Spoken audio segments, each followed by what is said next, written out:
Remember when they said American jobs were gone forever, that certain words on every product label were just a fact of life? Well, something extraordinary just happened in American manufacturing that's about to turn that narrative upside down. We've obtained exclusive details of moves being made right now that have China's leadership in absolute panic. Even the Wall Street Journal can't ignore what is unfolding. And by the end of this report, you'll understand why the global markets are shaking, why factories across America are suddenly humming, and why Beijing's economists are working through the night. Now, as American factories spring back to life, it's time to bring your household essentials back home too. Like President Trump's push for American manufacturing, our partners at healthwithgary.com are committed to Made in USA excellence. Their premium collagen formula is proudly produced in American facilities by American workers under the strictest quality controls. While other companies outsource to questionable overseas facilities, we're keeping it all right here at home. Join the American quality revolution and get 51% off your first order at healthwithgary.com. Support American workers and choose American quality. Okay, so let's digest what's happening. I mean, you guys remember NAFTA, the giant sucking sound that Ross Perot had talked about, jobs moving overseas, outsourced to China, Mexico. Well, that's all changing. Finally, we're seeing manufacturing return to America because President Trump's leadership and his threats of tariffs have really spooked these companies. They don't want to lose market share, so they've got to get their manufacturing back in the United States. And here is Teamsters President Sean O'Brien talking about bringing manufacturing back to this country. Anybody, I think I said this before, whatever President Trump does, even if it's good for this country, just because his name's Trump, he's not going to get the support. We're looking beyond any differences of opinions that we've had with anybody, and we want to bring manufacturing back to this country. We want to bring jobs, put people to work, have a career path. Not everybody has the ability to go to a four-year college. There's ability to bring manufacturing back, put people to work, have careers, and live a middle-class life. Yeah, there's some good paying jobs out there. I think regardless of whether you're a Democrat, Republican, or an independent, we should be realist and want to encourage people to develop and manufacture in this country. I think I said this before. Yeah, keep it all in-house. I mean, is that too difficult? But no, the globalists want to sell out the American worker and destroy the middle class, make us all, a service economy. Remember that term? We're just going to be a service economy now. How about not? Here's President Trump talking in the Oval Office earlier today with the new Canadian Prime Minister who's going to destroy that country, talking about manufacturing in our cars and Canada. Oh, Canada. We are the largest client of the United States. Yes, you are. In the totality of all the goods. So we are the largest client of the United States. We have a tremendous auto sector between the two of us, and the changes that made have been helpful.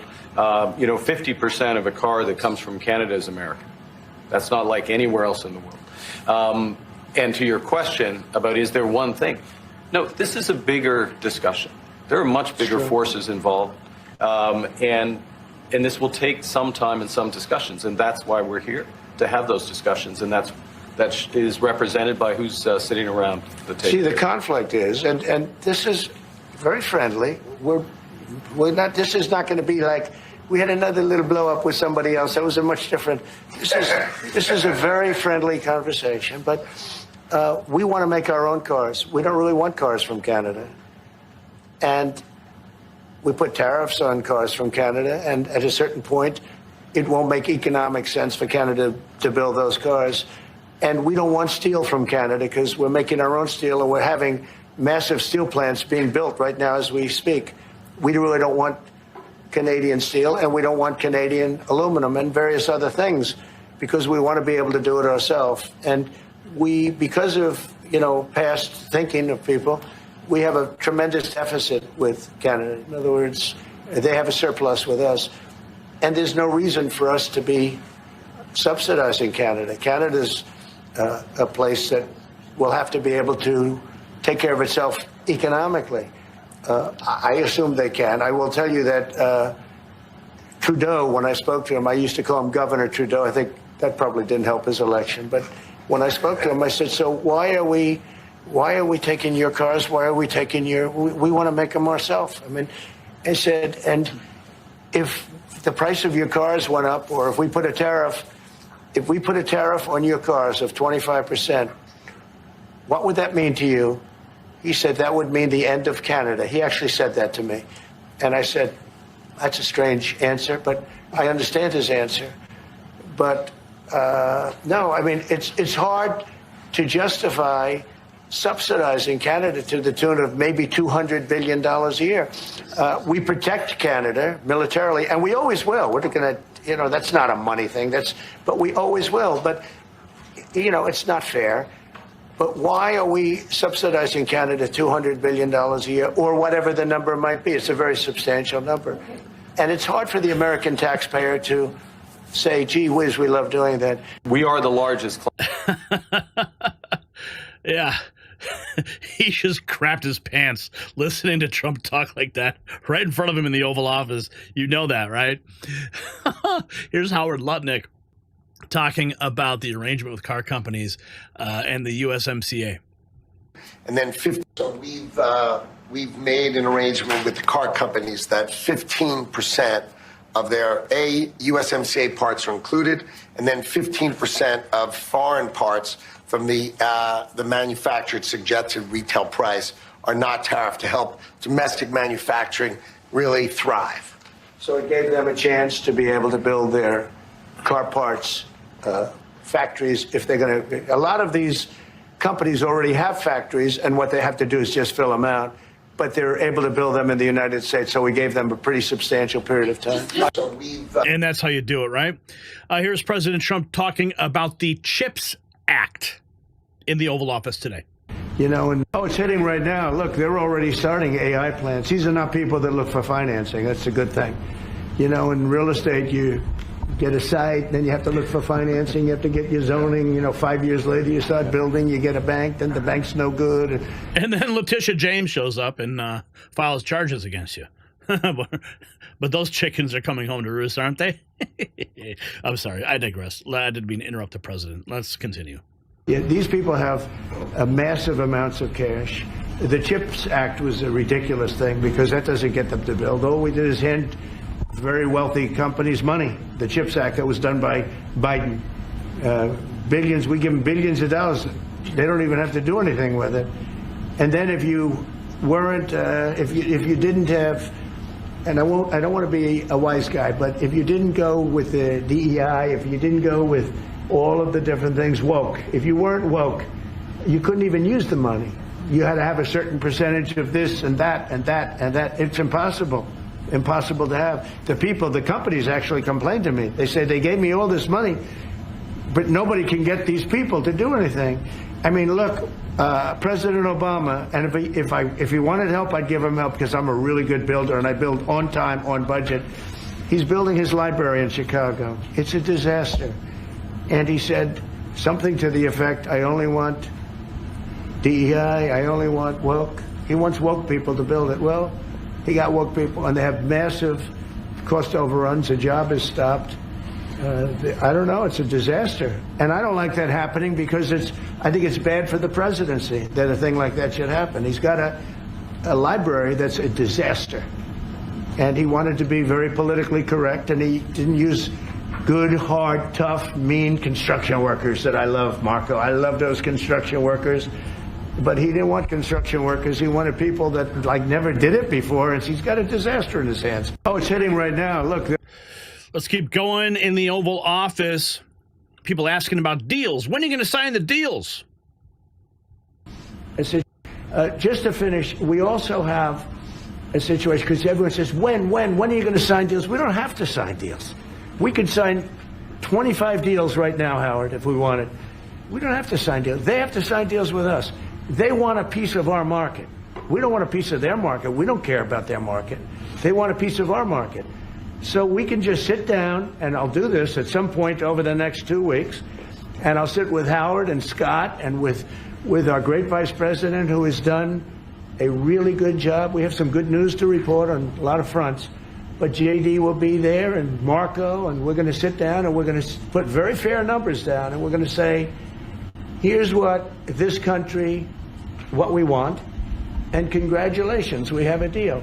And they'll either say, great, and they'll start shopping, or they'll say, not good, we're not going to do it. I said, that's okay, you don't have to shop. Now, we may think, well, they have a right, you know, that maybe we were a little bit wrong, so we'll adjust it. And then you people will say, oh, it's so chaotic. No, we're flexible. But we'll sit down and we'll, at some point, in some cases, we'll sign some deals. It's much less important than what I'm talking about. For the most part, we're just going to put down a number and say, this is what you're going to pay to shop. And it's going to be a very fair number. It'll be a low number. We're not looking to hurt countries. We want to help countries. We want to be friendly with countries. But you keep writing about deals, deals. When are we going to sign? When? It's very simple. We're going to say, in some cases, we want you to open up your country. In some cases, we want you to drop your tariffs. I mean, India, as an example, has one of the highest tariffs in the world. We're not going to put up with that. And they've agreed already to drop it. They'll drop it to nothing. They've already agreed. They would have never done that for anybody else but me. So we're going to put down some numbers, and we're going to say our country is open for business. And they're going to come in, and they're going to pay for the privilege of being able to shop in the United States of America. It's very simple. It's very simple. So I wish they'd keep, stop asking, how many deals are you signing this week?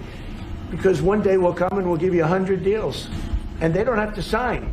All they have to do is say, oh, we'll start sending our ships right now to pick up whatever we want or to bring whatever we want. It's very, very simple. And I think my people haven't made it clear. We will sign some deals, but much bigger than that is we're going to put down the price that people are going to have to pay to shop in the United States. Think of us as a super luxury store, a store that has the goods. You're going to come and you're going to pay a price, and we're going to give you a very good price. We're going to make very good deals, and in some cases we'll adjust. But that's where it is. The dealmaker-in-chief on full display in the Oval Office today. Continuing the conversation about China and the negotiations going on there. Yeah. But they want to negotiate, and they want to have a meeting, and we'll be meeting with them at the right time. But you haven't met with them yet? I have not met with them. Of course, you would know if I met. I'd tell you they want to meet, but we are right now. Look, they're suffering greatly. Their economy is suffering greatly because they're not doing trade with the U.S. and they made most of their money off the U.S. Don't kid yourself. They don't make the money off other countries like this. And they were making. We had a trade imbalance. We had a deficit, or they had a surplus. Another way of saying it, of more than $1 trillion. Think of it, more than $1 trillion. And because of 145%, that's the only reason, but because of they have now 145% tariff, there's no trading. You can't trade with 145%. We are, therefore, making, in a certain way, I guess, $1.1 trillion. In other words, we're not losing $1.1 trillion. Our deficit is much better. When I started, I say we were losing billions of dollars a day on trade. That's rapidly turning around. We looked at numbers this morning. So we were losing, the United States during Biden was losing more than, I won't even give you numbers because they're so embarrassing, but billions of dollars a day on trade. Those numbers are rapidly turning between the tariffs. Don't forget, we're now getting 25% on cars, 25% on aluminum, 25% on steel, and maybe more importantly, massive numbers of companies are moving into the United States. Honda, we have tremendous, the car companies are moving in at levels we've never seen before. The biggest investment ever made in the United States is being made right now. Trillions of dollars. I would say we could be at $9 trillion. You could go back to other presidents. They haven't had $1 trillion for their entire term. Look at Biden. He had bad numbers. People were leaving. They weren't coming in. They were leaving with Biden, and he didn't know the difference. The only thing he knew is people coming in. You know who they were? Illegal immigrants. But they want to negotiate, and they want to have a meeting, and we'll be meeting with them at the right time. China is on the ropes. I'd love to see it. Continuing the conversation about tariffs, this is the president on Meet the Press. It's not, to me, I think what is a great misnomer is the word tariff in many cases It's not, to me, I don't view it as a tax. I view it as an incentive for people to come into the United States and build plants, factories, offices, a lot of things.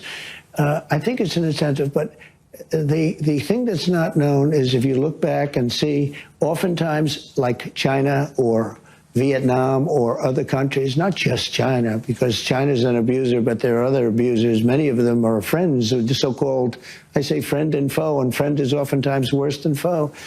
But what people don't understand is, and this is a lot, the country eats the tariff, the company eats the tariff, and it's not passed along at all. Well, some CEOs are saying they're going to have to pass it on. So how do you deal with those CEOs? But the company, how do you deal with those CEOs? China is eating the tariffs right now. What do you say to those CEOs who are saying we might have to pass this on to the consumer? Well, they say that because maybe it's to their advantage to say it. Will Maybe you punish them? No, because you know what? I want them to build plants in the United States. That way they don't have any tariffs. See, tariffs will, and not only will, look at what's happened. In 2 months, we're close to $9 trillion of investment. We've never been anywhere near that. I think what is a great misnomer is $9 trillion in investment. Yeah, Joe Biden could have never pulled that off. Here's a short soundbite more with the president on tariffs. Remember, they're going to make so much money. Are these tariffs? If you build your product here. Remember, there are no tariffs if you build your product here. It's very easy. It's very simple. Yeah, it is rather simple, but some people like this reporter, they just can't figure it out. Let's continue to talk with see the president here in this interview and meet the press. Never do business. You're not dropping the tariffs against China to get them to the negotiating table. Those tariffs are staying on. Why would I do that? Would you lower them? At some point, I'm going to lower them because otherwise you could never do business with them. Yeah. And they want to do business very much. Look, their economy is really doing badly. Their economy is collapsing. You're not dropping the tariffs against China. Their economy is collapsing. Perfect. Here is Governor Youngkin talking about companies that want to come to a place where they have great infrastructure. Then yes, 100 companies want to come to a place where they have great infrastructure, a great workforce, and can touch customers all over America. And that's resulted in, yes, $100 billion of commitments from companies who are in Virginia expanding, or new ones who want to come. And we have seen our pipeline with President Trump resetting trade relationships around the world grow as so many international companies recognize that they need to be in America. And I'm telling them, come to Virginia. That's great. The great American manufacturing renaissance is upon us, spearheaded by President Trump. Here's the Eli Lilly CEO talking about what happened at the White House last week. Having me on. Before we get to the new plant, tell me about your meeting with the president. Yeah, I did. Yeah, thanks for having me on. Today I'm visiting one of our labs here in Indianapolis, and as you mentioned, later today we're doing the big groundbreaking. Yeah, we were at the White House last week to talk about, with other industries as well as many pharma companies, the expansion of manufacturing in the U.S. And it was good to see yesterday the executive order streamlining that process, which, as you know, regulatory delay can take up to half the time to produce a new site. So that's slowing us down. We need to go faster than that in America. And we're pleased to see that news because Lilly's currently building 6 new sites and about to announce 4 more. So just in time for the work we need to do. Before we get to the... Yep, he's certainly afraid of tariffs. Let's take a look at Mr. Kratsios. Remember this guy? He was the one that said that we had technology to bend time and space. Well, here he is on Fox Business talking about the semiconductor manufacturing in the U.S. President Trump has done an incredible job of being able to bring these semiconductor manufacturing fabs back into the United States. So TSMC is developing a big project in Arizona to develop some of these for NVIDIA, and we're going to continue to see lots of other technology companies reshoring here so we can make these critical technologies here in the U.S. President Trump. So the numbers don't lie. American manufacturing isn't just coming back, it's exploding. Every factory reopening represents another community restored, another supply chain secured, another piece of our national independence reclaimed. But this raises the critical question: who convinced us to abandon our manufacturing heritage in the first place? Which politicians profited from selling out American workers to China? Tell us what you think in the comments below. And while we are celebrating America's industrial revival, show your support for the Next News Network with some quality gear at shop.nextnewsnetwork.com. It's linked below this video. And show the world you stand with the real news.